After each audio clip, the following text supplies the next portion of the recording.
If it's one thing that's vital to our environment and our survival, it's water. Here to celebrate its value and learn how to conserve it, we're at the 14th Annual Water Harvest Festival, just outside of the Edward C. Little Water Recycling Facility.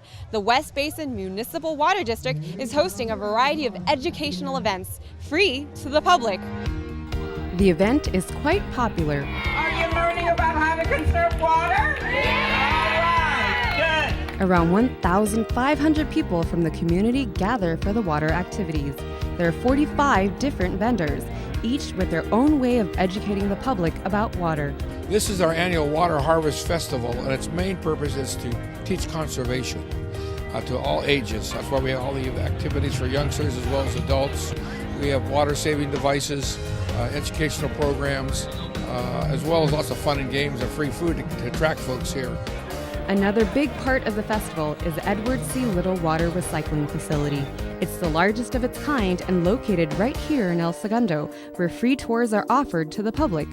The water treatment plant produces 30 million gallons of water a day and enough drinking water for 60,000 households. By recycling water, it also reduces the amount of treated sewage dumped into Santa Monica Bay by 5 tons a day. In fact, El Segundo is a proud customer of the facility. El Segundo uses about half the water used in that city is recycled water from this plant. So they're doing a great job in using that water. Water is vital to humans. People can only survive 3 days without water.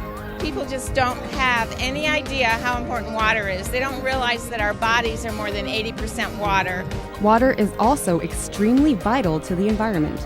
We need to be able to educate people about not putting stuff in the street like cigarette butts and car oil. And I live near the beach and I see all of it coming down the LA River and into our drain systems. It's just terrible that what we're doing to the water. We're killing our planet.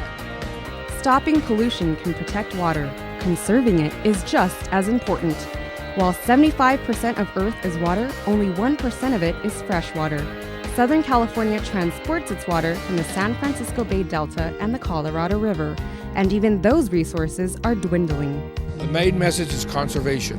You know, we have so much water, drinkable water in the world, and we need to learn to do more conserving. Some of the ways that people can conserve water are by limiting how long they're in the shower to about 5 minutes. When they brush their teeth, turning off the water and then brush and then rinse instead of having it running.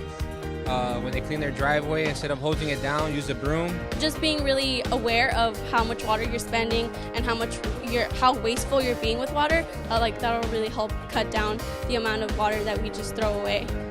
Karen, a high school senior, wants to set a good example to her younger peers. If we don't do it right now, then later in a couple years, we might not have the water that we need, and water is essential for life, so we should really protect that. There is another way that people can do their part. Well, if you have a leak, it's important to get it fixed right away. I got a little thing right here that tells you how much a leak can waste in a 3 month period. So a leak that's coming out of a hole that's 1 1/16, it uses 74,000 gallons in a 3 month period. So that's a lot of water to go through such a small hole. So it's important to get those leaks fixed. Stopping the leak is only one out of the many ways you can conserve water and help save the environment. Reporting for El Segundo TV, I'm Amy Liu.